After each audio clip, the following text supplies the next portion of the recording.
مساء بتوقيت أسمرة. إلى حضراتكم نشرة الأخبار مستهلة إياها بالعناوين.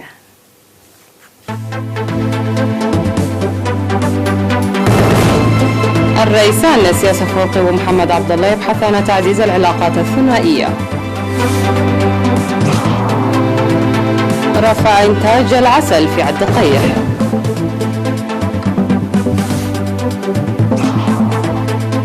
صيانة الطرق في صنعاء وأدوبحة.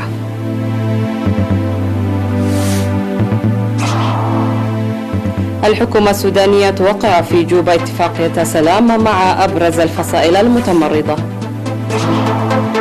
مدريد أول عاصمة أوروبية تعيد فرض حجر صحي تدريجي. وقتلى في هجوم بسيارة مفخخة شرق أفغانستان. مرحبا بكم إلى تفاصيل النشرة. وصل البلاد صباح اليوم فخامة رئيس جمهورية الصومال الاتحادية محمد عبد الله محمد، وبحث مع الرئيس سياس أفورقي تعزيز العلاقات الثنائية والتعاون بين البلدين الشقيقين. التفاصيل في التقرير التالي. بحث الرئيس سياس أفورقي ورئيس جمهورية الصومال الاتحادية محمد عبد الله محمد الزائر للبلاد تعزيز العلاقات الثنائية والتعاون وتطورات الأوضاع الإقليمية. وتركزت المباحثات الموسعة التي جرت بقاعة هاجر على الدفع بالتعاون الإريتري الصومالي وبناء الصومال قوي مستقل السيادة. وتوصل الجانبان إلى تفاهم لمواصلة التعاون والارتقاء به بموجب الاتفاق الشامل لكل المجالات المبرم في شهر سبتمبر 2018 بين البلدين. كما توصل الرئيس سياس أفورقي والرئيس محمد عبد الله إلى تفاهم لتقوية ومواصلة الجهد الذي بدأه للتكامل الإقليمي على أساس الاتفاق الثنائي الموقع والاتفاق اللاحق بين إريتريا وإثيوبيا والصومال. هذا وستستمر مباحثات الرئيسان سياس أفورقي ومحمد عبد الله محمد يوم الاثنين. وقام الرئيس الصومالي محمد عبد الله محمد بزيارة تفقدية لمختلف مواقع التنمية. وقد وصل رئيس الجمهورية الصومالية الاتحادية السيد محمد عبد الله محمد إلى البلاد صباح 4 أكتوبر في زيارة عمل تستغرق يومان بموجب الدعوة الموجهة لفخامته من الرئيس سياس أفورقي. وكان في استقباله لدى وصوله مطار أسمرة الدولي الرئيس سياس أفورقي بمراسم الشرف الرسمية. حضر مراسم الاستقبال معالي وزير الشؤون الخارجية عثمان صالح ومستشار الرئيس السيد يمان قبر أبا.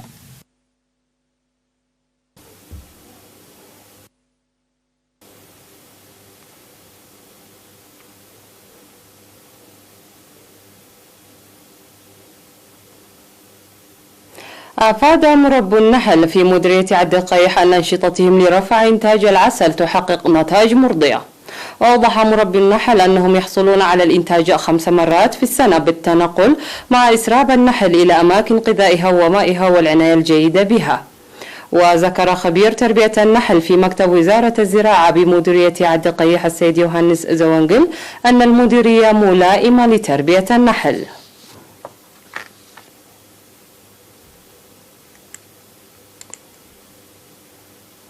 قام سكان إمبحسة بمديرية صنعاء بصيانة طريق الذي يمر بوسط قريتهم إلى الضواحي الأخرى حتى بحات. واشتمل العمل إلى جانب إصلاح الطريق صيانة المنازل المنهارة وأيضا مياه الشرب. ووضح السكان بأن صيانة الطرق يسهم لتسهيل خدمات المواصلات وتطور القرى.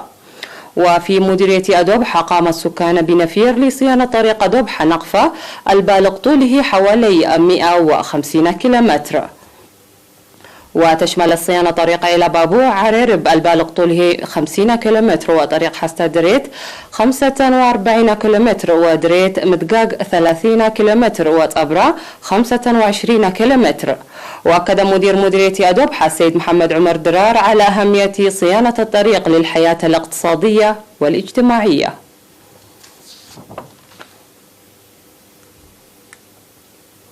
أفادت تقارير وزارة الصحة بتقديم تبرعات مالية على المستوى الفردي والمؤسسات والمجتمعات والجمعيات لتنمية صندوق تصدي فيروس كوفيد-19. وبموجب ذلك تبرع أعضاء مجلس الإقليم عن 35,275 نقفة، وعمال شركة بيشا الأجانب 2,100 دولار أمريكي، وأبناء حرقيق ومقيمي أسمرة 3,000 نقفة، وجمعية مسارات فقرية التعاونية أبناء مزبة وبحات 3,000 نقفة، وجمعية أبو تخلم هيمانوت بآل مريم أبناء كنتبا بحري نقاسي 3,000 نقفة، وجمعية يوسوس دقي قبرو مقيمي أسمرة 2,000 نقفة، وجمعية سلام كرن التعاونية 2,000 نقفة. كما تبرعت مؤسسة برختي تسفى ميكائيل لإيجار الفيلو والبدل وروضة كيداني مهرة سنبل وبقالة تسفازقي ومتجر قطع قيار سابا أبراهام، وجمعية قدوس يوهانس متحية التعاونية مقيمي أسمرة، وجمعية أبا كيروس حزحز التعاونية، وحانة جريدة أرأيا، وجمعية بالي مريم تتأرات، وجمعية بالي إزقابيهير دقي كتملع مقيمي أسمرة كل منهم 1,000 نقفة. كما تبرعت جمعية عدي ودركي ودماتو مقيمي أسمرة ومؤسسة سمهر تسفازقي للحدادة 1,000 نقفة، و6 مواطنين مع مجموعة 17,000 نقفة.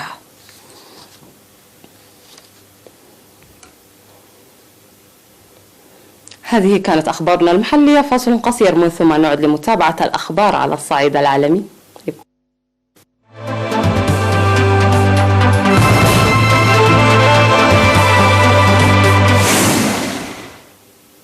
مرحبا بكم على الصعيد العالمي.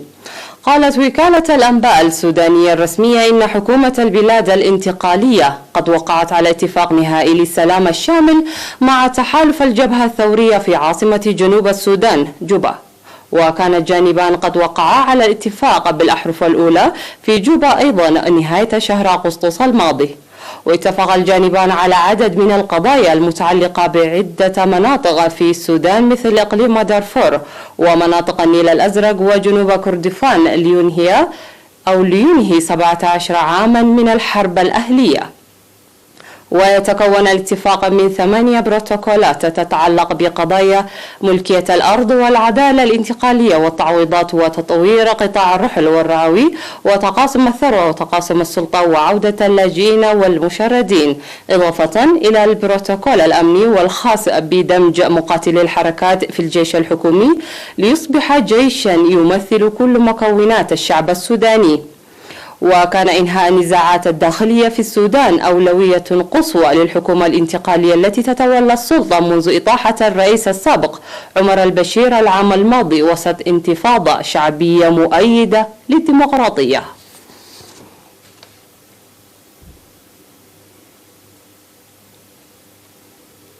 فرضت السلطات الإسبانية الحجر الجزئي في العاصمة، إذ لم يعد بإمكان سكان العاصمة و9 بلدات مجاورة متضررة بالفيروس مغادرة بلاداتهم إلا للضرورة. وقال مصدر من الحكومة المحلية لمنطقة مدريد في إسبانيا الجمعة إن سلطات المدينة ستنشر خلال الساعات المقبلة مرسوما يفرض إجراءات عزل جزئي في العاصمة و9 بلدات مجاورة في إطار إجراءات مكافحة فيروس كورونا. وعندما تنشر الحكومة المحلية التي يقودها المحافظون المرسوم ستكون بذلك قد انصاعت على مضض لأمر الحكومة المركزية التي يقودها الاشتراكيون بحظر التنقلات غير الضرورية في العاصمة الإسبانية بعد زيادة حادة في أعداد حالات الإصابة بكوفيد-19. ومن المقرر أن ترفع رئيسة منطقة مدريد إيزابيل دياث أوسيو دعوى أمام محاكم البلاد تطالب برفع القيود إذ تخشى من أثرها على الاقتصاد. وتقول منظمة الصحة العالمية إن معدل الإصابة بالمرض في منطقة مدريد هو 859 حالة لكل 100,000 من السكان، وهي بذلك تشهد أسوأ تفشي لكوفيد-19 في أوروبا.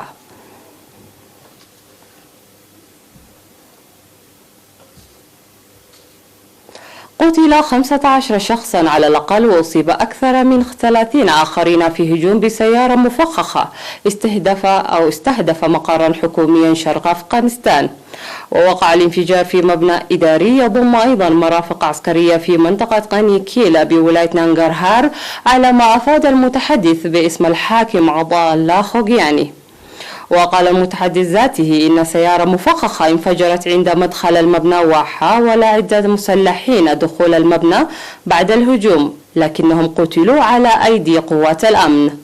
وأكد المتحدث باسم الشرطة الإقليمية فريد خان تفاصيل الهجوم، وأشار إلى أن معظم القتلى هم من عناصر قوات الأمن الأفغانية بالإضافة إلى مدنيين. ولم تعلن أي جهة مسؤوليتها عن الهجوم بعد، لكن خان اتهم طالبان حيث تنشط طالبان وداعش في تلك المنطقة.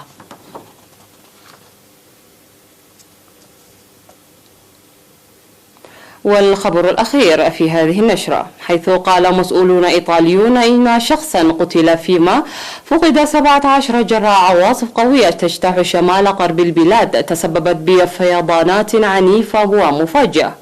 وكان المسؤولون في مقاطعة أبيمونتي التي تقع على الحدود الفرنسية الجنوبية الشرقية أكدوا وفاة متطوع في عمليات الإنقاذ وفقدان 11 آخرين.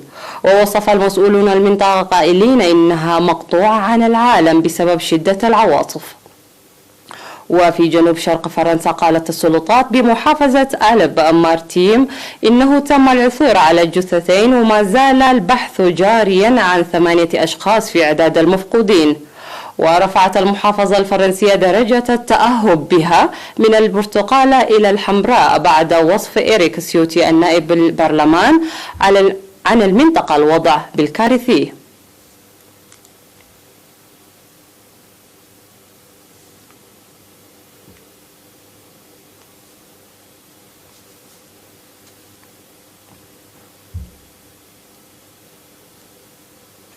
وبهذا قد نكون وصلنا وياكم إلى ختام النشرة الإخبارية لهذا المساء، قدمناها لكم من تلفزيون دولة إريتريا. أشكركم على حسن المتابعة، إلى اللقاء.